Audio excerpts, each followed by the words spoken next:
I'd like to recall that it was in October last year that a first thematic session on green and healthy learning cities took place during the International Conference on Learning Cities in Medellin, in Colombia. It was also during that conference that the Global Network made a decision to focus its activity around topics identified as priority areas by member cities. And as you can see on the slide, we have 7 topics which really provide the frame for the activities of the network.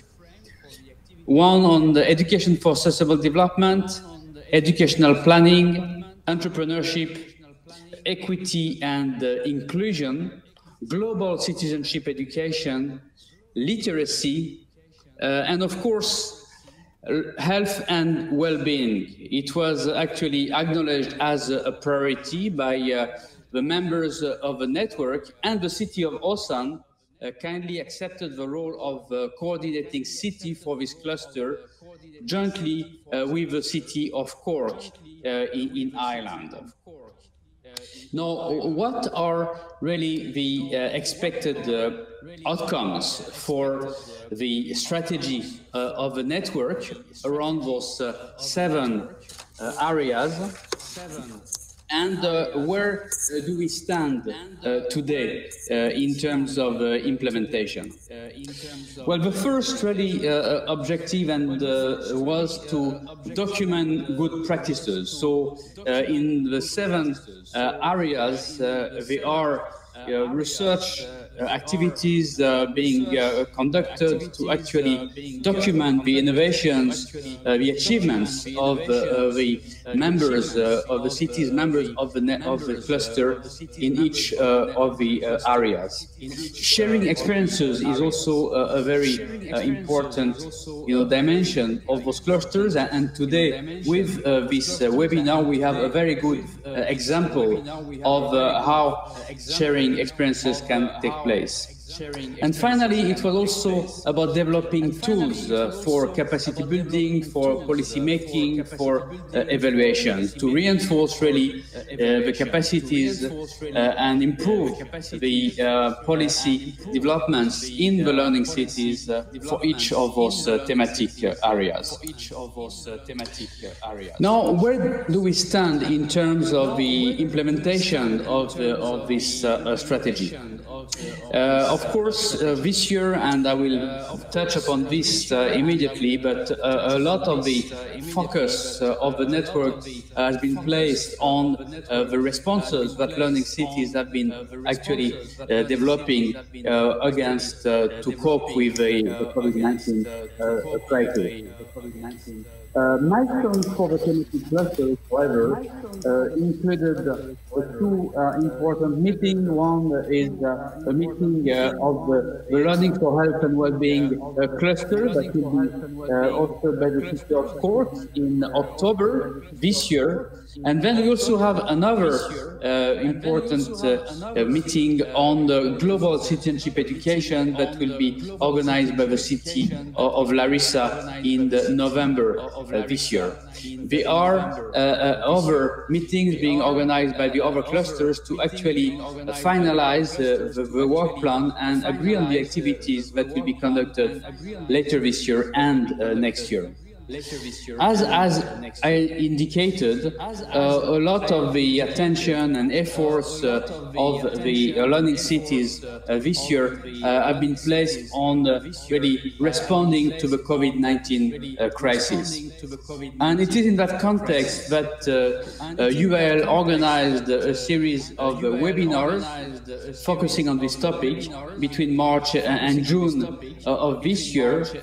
And I'd like to share with you to some of the lessons that we learned from the experiences of the learning cities in the context of the COVID-19. The first one is protecting the most vulnerable population, and this is something that actually emerged really as a very important requirement, considering that the use of distance education and technology was, a risk, also involved a risk of putting disadvantaged groups even at a more, I would say, disadvantaged position. So protection is maybe the first requirement that came out of this, series of webinars. The other element relates to the link between education and other dimensions of people's life, in particular health, food, employment, and again, the nature and the responsibilities of the cities place them in a very good position to make those connections between education and other aspects which are key to really people's behavior and people's well-being. The importance of culture also appeared as a very important dimension, in particular to restore the social links that were very much affected due to the lockdown.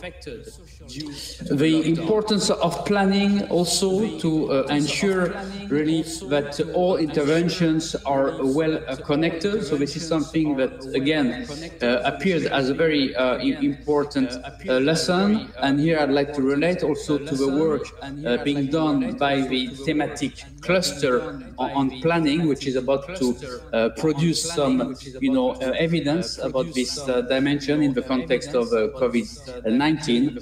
And finally, the importance of multi-sectoral, partnerships and collaboration, not only with in the education sector, but again, linking education and the education stakeholders with other stakeholders in other sectors. Finally, I'd like to indicate, what's next in terms of the way forward. We are going to have next year, in fact, the 5th International Conference on Learning Cities, and it is at that conference that we will have a discussion about the outcomes of the work of the 7 thematic clusters. Because of the current situation, the decision was made to focus really this conference on the theme Global Health for Education and Emergency Response. So that will be the overall really theme for this conference. And we just issued a few weeks ago a call for applications for members of the network that would like to actually host this next conference. Again, I'd like to thank the city of Osan, but also all the other cities of the network that have agreed to play this very important role of thematic coordinator for the 7 thematic clusters. And we are very much looking forward to reviewing the progress made in all of the 7 areas by the end of the year, so that we can really redirect and amplify the activities in 2021, looking forward towards the 5th International Conference. Thank you very much.